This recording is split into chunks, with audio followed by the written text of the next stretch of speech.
সবচেয়ে গ্রহণযোগ্য মত। কোন স্কলার, কোন ইমাম বলেছেন কেউ যদি পুরো জীবন আল্লাহর জন্য সঁপে দিতে চায় এবং সে বিবাহ না করতে চায় সেটা অ্যাপ্রিসিয়েট করতে হবে।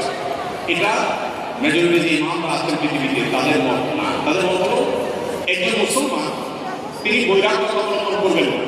পরিষ্কারভাবে হাদিসে ঘোষণা দেওয়া হয়েছে লা রুবানিয়াত ফিল ইসলাম, ইসলামে কোনো বৈরাগ্যতার অবকাশ নেই। আপনি সালাত করে থাকবেন, চুল এলোমেলো থাকবে, ময়লা নোংরা থাকবে, আপনি যেন ভাবে চলবেন, সমাজের বোঝা হবে, ইসলাম সেটা বলেনি। কোরআনে আল্লাহ বলেছেন নামাজ শেষ হয়েছে বের হয়ে যাও, মসজিদে বসে তোমাকে জিকির করে সারাদিন কাটাতে বলা হয়নি।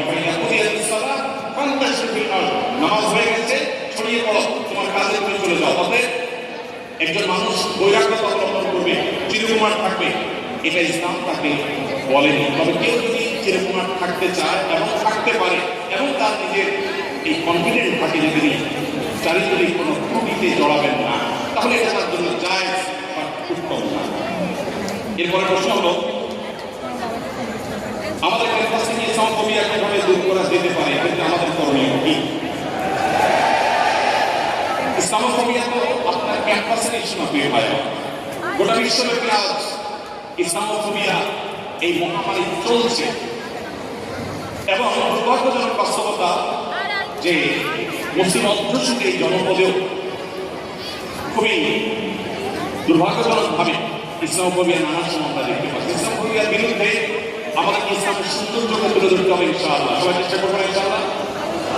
ইসলাম আমাদেরকে মহান জীবন আদর্শ দিয়েছে। এই জীবন আদর্শের মধ্যে সকল ধর্মের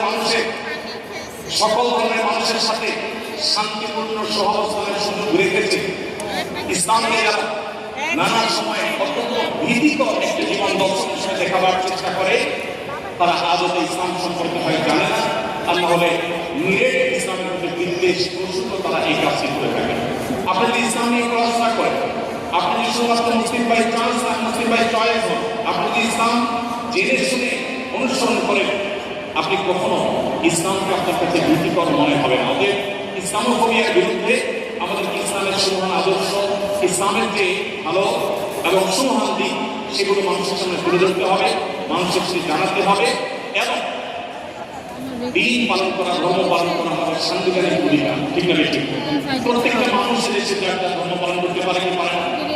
অতএব কোন ধর্মের মানুষ অন্য কোন ধর্মের মানুষকে গালমন্দ করতে পারে। কোরআনে আল্লাহ বলেছে যারা আল্লাহ উপাসনা করে তোমার মধ্যে ভুল কথা আছে, তাদেরকে তুমি গালমন্দ করো না।